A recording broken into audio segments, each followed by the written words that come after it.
Olá a todos, hoje a gente vai falar sobre mais alguns vídeos sobre psicologia, falando de 3 autores antigos.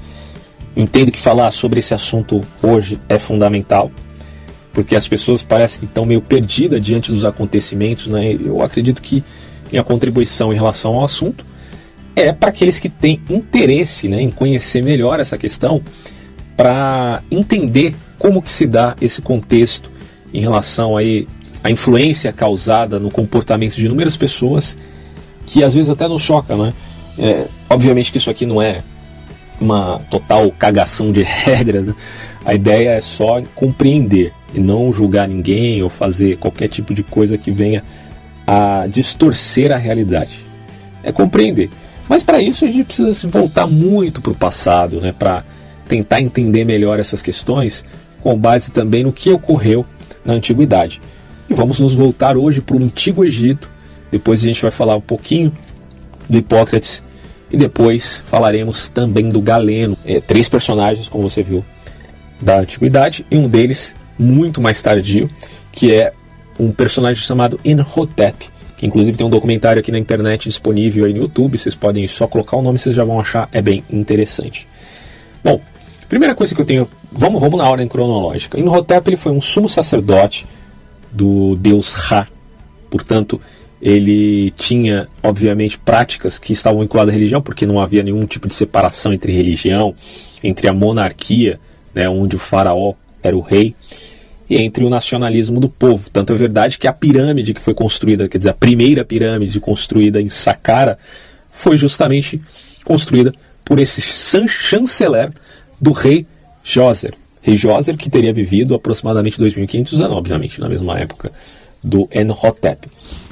Isso, de certa forma, foi comprovado por conta de um achado em 1926, que foi uma estátua, ou pelo menos parte dela, né, um pedaço ali onde tinha a inscrição, o manuscrito, que estava colocando ali ao lado do nome do faraó o nome do grande engenheiro, médico, arquiteto Imhotep.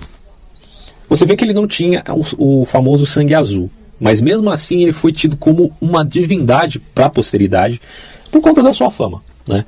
Vamos colocar assim, né, no modo brasileiresco de falar, que ele se tornou alguém que veio de baixo e que foi gradativamente se tornando um homem bem-sucedido, ao ponto de, dado o fato de existir ali uma mística muito grande por conta da religião egípcia, um deus, tá? E esse deus era um deus que curava, um deus que fazia muitos milagres. Então, vamos tentar situar a questão aqui.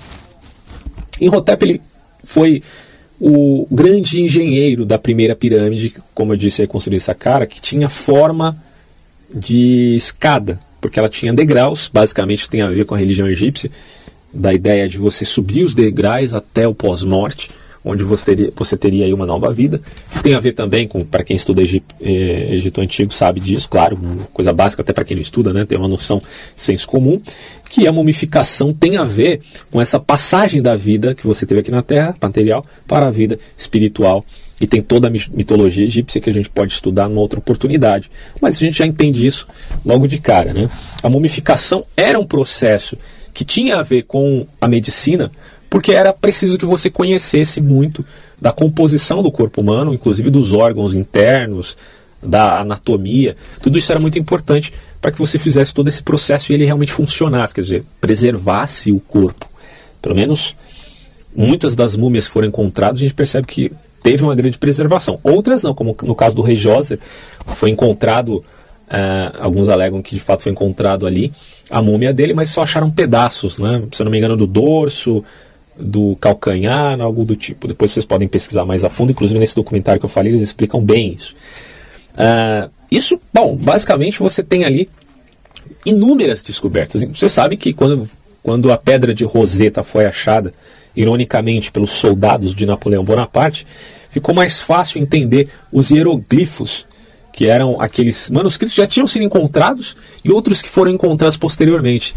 E em muitos deles, o nome Imhotep era grandemente citado. Era um personagem que fazia coisas fantásticas. Curava mulheres que não eram férteis. Ele tornava rios secos em abundantes. Fazia coisas basicamente incríveis. E muitos foram os especialistas que chegaram à conclusão que ele era só um personagem mitológico, que não era um personagem que realmente teria existido. Mas como em 1926 encontraram essa estátua que eu falei, a parte do manuscrito onde estava citando o nome dele, na terceira dinastia do rei Djoser, em Heliópolis, ele era chanceler, o Imhotep, nessa cidade, que não tem nada a ver com o Brasil, pelo amor de Deus. Aí perceberam que ele de fato foi um personagem histórico, considerando que ele seja de fato o mesmo, né? Que está citado ali. Provavelmente sim. A sua fama ganhou não só o Antigo Egito, mas até outros povos das proximidades, povos semitas. Pra você ter uma ideia, os caras, literalmente, as pessoas faziam peregrinação até Saqqara, Heliópolis, enfim, o lugar onde possivelmente estaria enterrado, porque até hoje não encontraram o túmulo do Imhotep, para reverenciá-lo e para serem também curados das suas feridas, das suas enfermidades, ou de algum acidente que alguma pessoa poderia ter tido. E basicamente ele se tornou uma divindade. O interessante de notar nisso é que o símbolo da pirâmide, como ele foi basicamente o primeiro cara que construiu uma pirâmide no Egito, a gente há de supor que já existia nesse tempo a simbologia. E muitos ficam se perguntando de onde que foi tirada essa simbologia. Alguns alegam que pode ter sido tirado simplesmente da natureza. Os egípcios, os povos antigos, enfim, observavam as montanhas e perceberam que elas tinham uma forma triangular.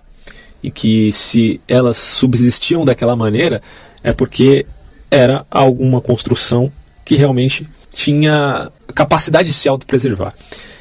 E na medida que eles perceberam isso, seria fácil fazer uma estrutura maior embaixo e menor em cima, e aí a forma triangular.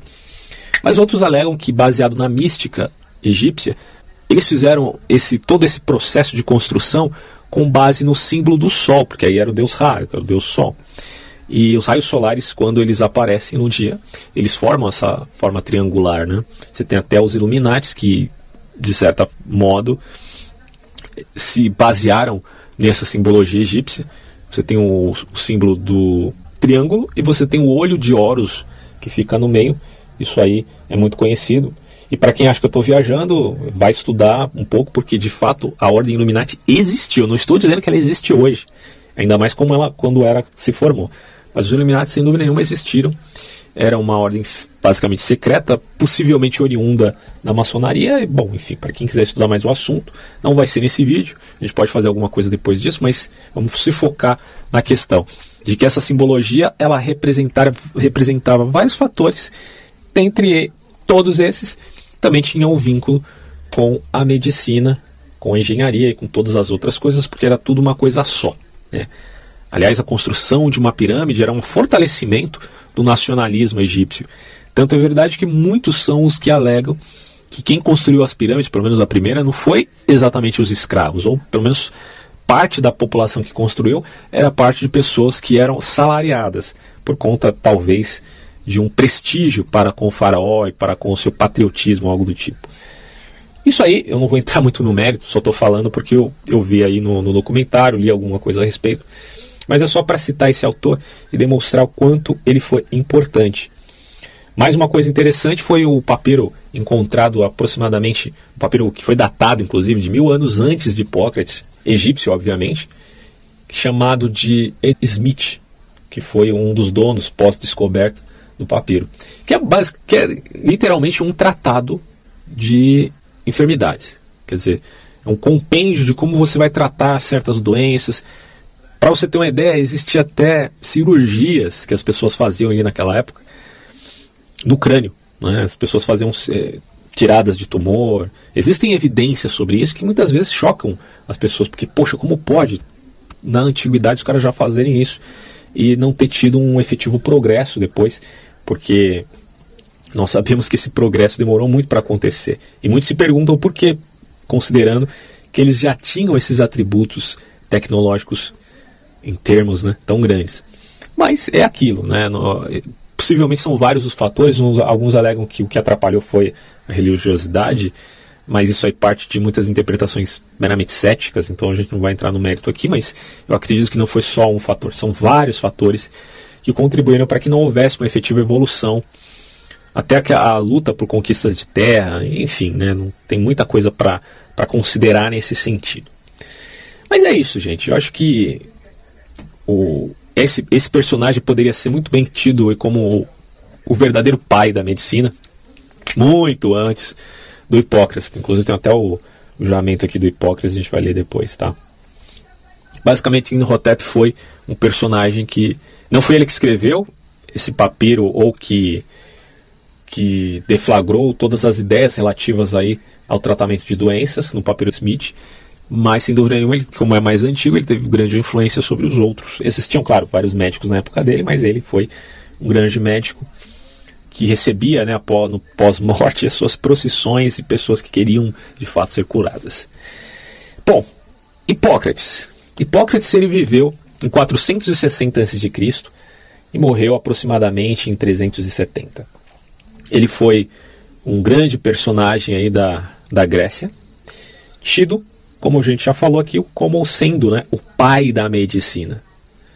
Ele tem várias obras, tá? Se a gente for ver aqui as obras de Hipócrates, você tem os aforismos, você tem obras de medicina, obras que ele reflete sobre doenças, epidemias, cirurgias, fraturas, articulações, instrumentos de redução, ferimentos na cabeça, dos ares, das águas, dos lugares. Quer dizer, várias são as obras aqui do Hipócrates.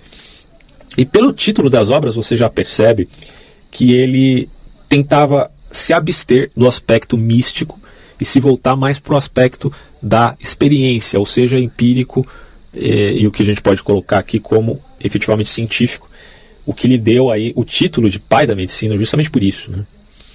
E algumas de suas ideias faziam parte de uma mescla em relação ao pensamento filosófico. Porque, claro, né, a medicina foi tida como uma técnica, técne, porque era necessário que o médico tivesse uma habilidade, um preparo, uma educação. E Hipócrates se baseou muito na filosofia, principalmente naquela questão dos 4 elementos: terra, ar, fogo e água. E daí que ele refletiu a respeito também da teoria dos 4 humores corporais, que você tem, segundo ele, né, o sangue, que representa o sanguíneo, o fleuma, o fleumático, e você teria então a bilis amarela e a bilis negra. Depois que a gente falar um pouco de Galeno, a gente vai entender que ele foi grandemente influenciado por essa teoria dos 4 humores, que por sua vez se baseia na teoria dos 4 elementos, possivelmente uma grande influência de Empédocles aqui e outros autores. E no caso da bilis negra, você tem em Galeno a ideia de que aqui representaria um temperamento mais melancólico. Do sanguíneo, deixa eu só pegar aqui a obra do Galeno, quer dizer, a obra não, né, o resumo que eu consegui achar aqui do Galeno. Você tem o fleumático, o sanguíneo e o colérico, né? Essa divisão aqui que é muito bem feita por ele. Mas ainda em Hipócrates, antes da gente falar do Galeno, a gente poderia dar um pequeno resuminho aqui das ideias dele. Ele foi um líder incontestável da escola de Cos, né? Poucas obras restaram, não foram todas as obras e manuscritos que ficaram disponíveis, mas ele basicamente fundamentou as suas ideias, como a gente já disse, baseado nesses 4 humores que levariam ao estado de equilíbrio. E aí entra uma questão importante, né? Que o estado de equilíbrio era um estado para se encontrar a cura do doente, e o estado de desequilíbrio era o estado de caos no próprio corpo desse mesmo paciente. Então você tinha a eucrasia e a discrasia. A eucrasia representando o equilíbrio e a discrasia representando esse caos no próprio indivíduo. Deixa eu só ligar a luz aqui.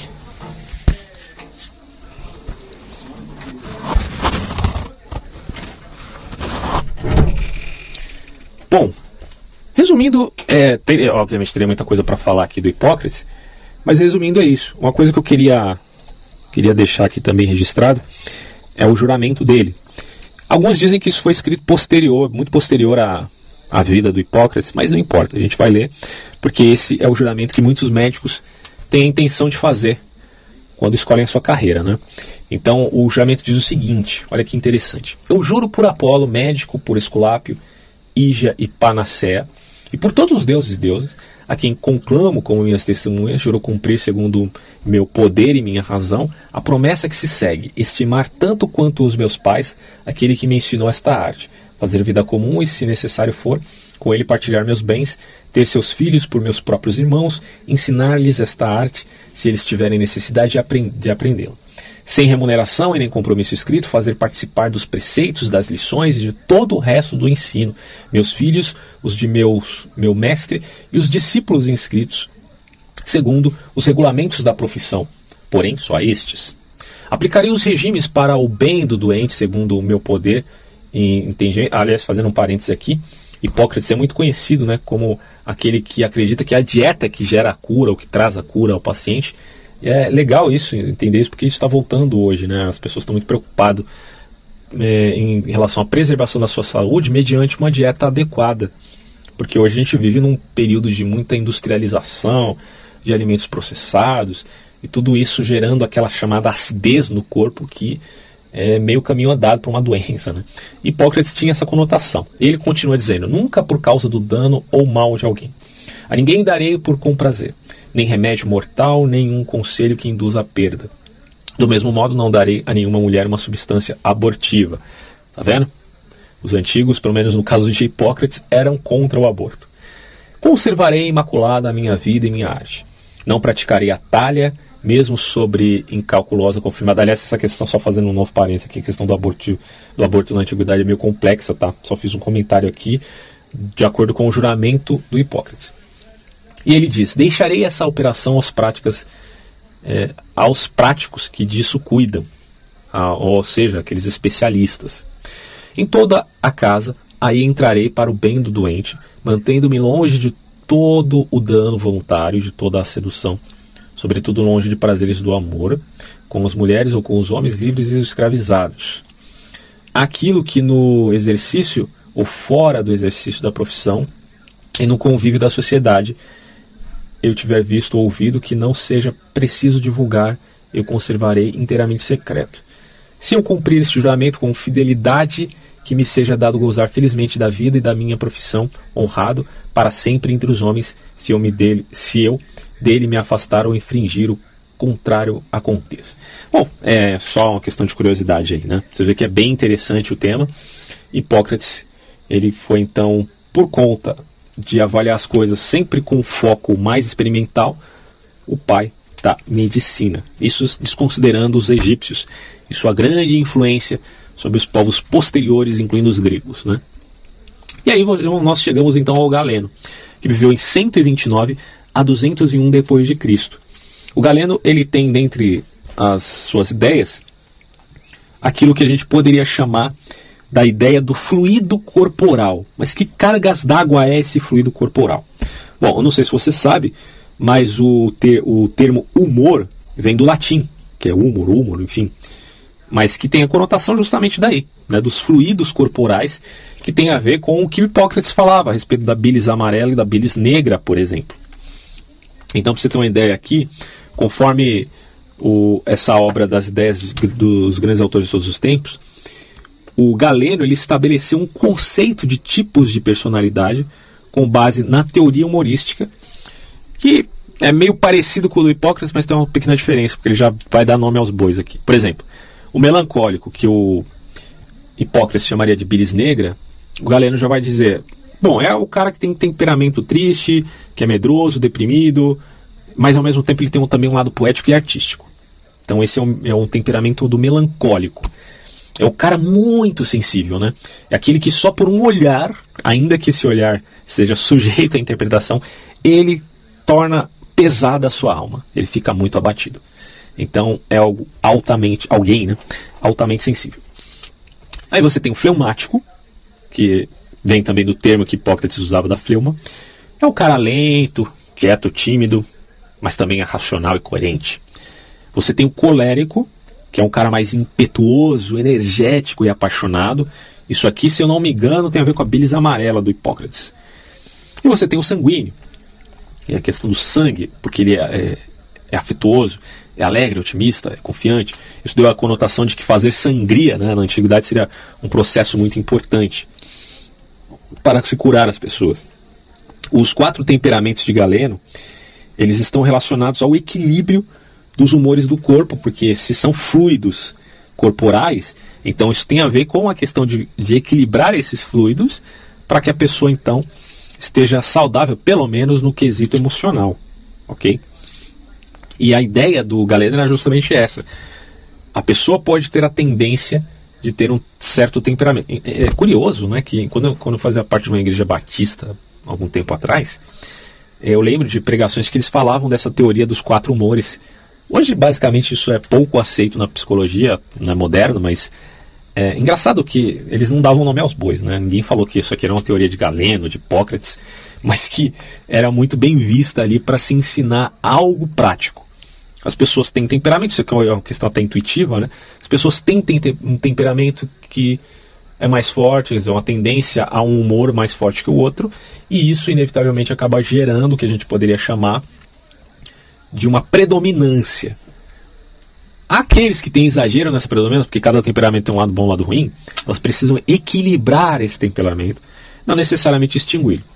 Então, aquele que tem mais tendência a ser alguém fleumático deve, por sua própria conta, trazer um certo equilíbrio para não se tornar alguém excessivamente quieto ou tímido, que lhe traria uma certa inutilidade na vida. Aquele que é melancólico deveria comportar-se ao ponto de não querer julgar tudo que as pessoas fazem como sendo um ato ofensivo a ele, ou seja, tentar equilibrar mais essa supersensibilidade que ele está, esse grande melindre, né, que ele está exposto por conta dessa sua atitude. Isso aí muitos neurologistas dizem que tem a ver com o tamanho da amígdala, né, que a gente tem no cérebro. As pessoas, por exemplo, têm uma amígdala muito pequenininha, né, são quase que basicamente psicopatas, porque eles não têm aquele, eles são de certa forma castrados de empatia.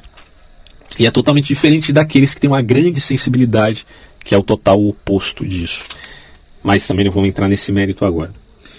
Bom, só resumindo então, todas as coisas são combinações de 4 elementos básicos, que é a terra, ar, fogo e água. As características desses elementos podem ser encontradas em 4 humores, que são os fluidos, ok, correspondentes, e que afetam as funções do corpo: melancólico, fleumático, colérico, sanguíneo.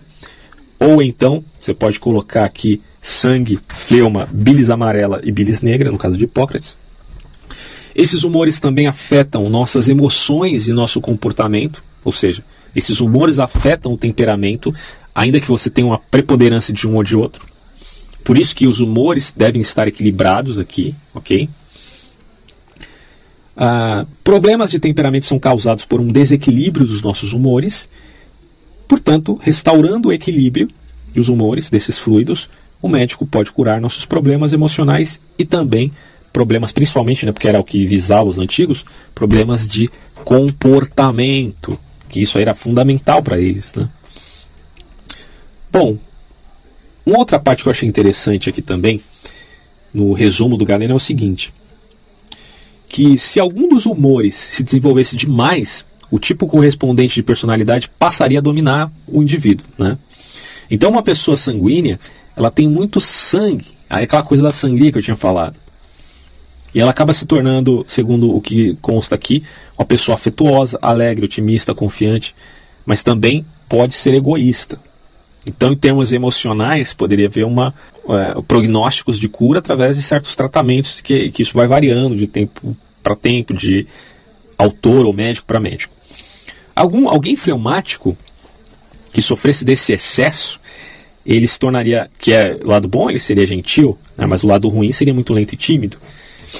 A personalidade colérica, ela representaria aí a bile, ou seja, alguém irritadiço e que sofreria da bile amarela do Hipócrates. O melancólico é a bile negra, como eu já tinha dito, alguém que é excessivamente triste. E segundo Galeno, algumas pessoas nascem predispostas a determinados temperamentos, mas com um equilíbrio através de dietas, exercícios e tratamentos diversos, a pessoa pode se curar. Basicamente, a gente pode resumir dessa forma, não só o tratamento, mas como a ideia principal aqui do Galeno e do Hipócrates também. As doutrinas deles dominaram a medicina, isso aqui é muito interessante pontuar, até a Renascença, quando foram ofuscadas por novas descobertas, né, porque aí a medicina conseguiu avançar um pouquinho mais, até que enfim.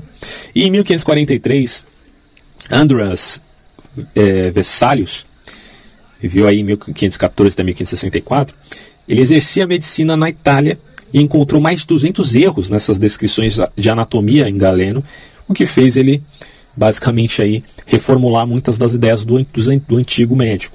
Em 1947, o Hans Eysenck concluiu que o temperamento tinha sim bases biológicas e observou que os dois traços de personalidade identificados por ele, no caso aqui já uma aplicação moderna à teoria de Galeno, era o neuroticismo e a extroversão, e ecoavam a questão dos temperamentos divididos em 4, com inspiração nos 4 elementos.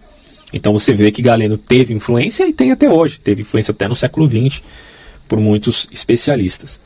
Bom, é isso que eu tinha para falar aqui, só algo que está mais vinculado à curiosidade, mas tem a ver também para aqueles que têm interesse em pesquisar isso mais a fundo, porque ainda que seja numa antiguidade, num período tão tardio, você tem coisas que realmente faz sentido porque são baseados na experiência humana, e aí você começa a enxergar como era visto a psicologia e a medicina em épocas tão antigas.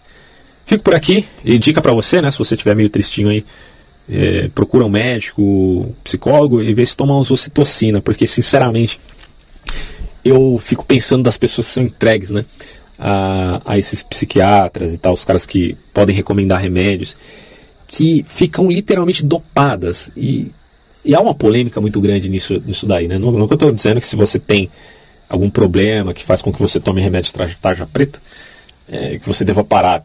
Quem sou eu para falar isso? Eu só estou dizendo para que você pesquise mais, tome cuidado, porque ficar dependente desses remédios pode ser algo muito ruim, tá? Ao ponto de você... Porque todo remédio, inevitavelmente, vai ter um efeito colateral, né? Então, fica aí para você pensar. Grande abraço a todos e até próximos vídeos. Tchau.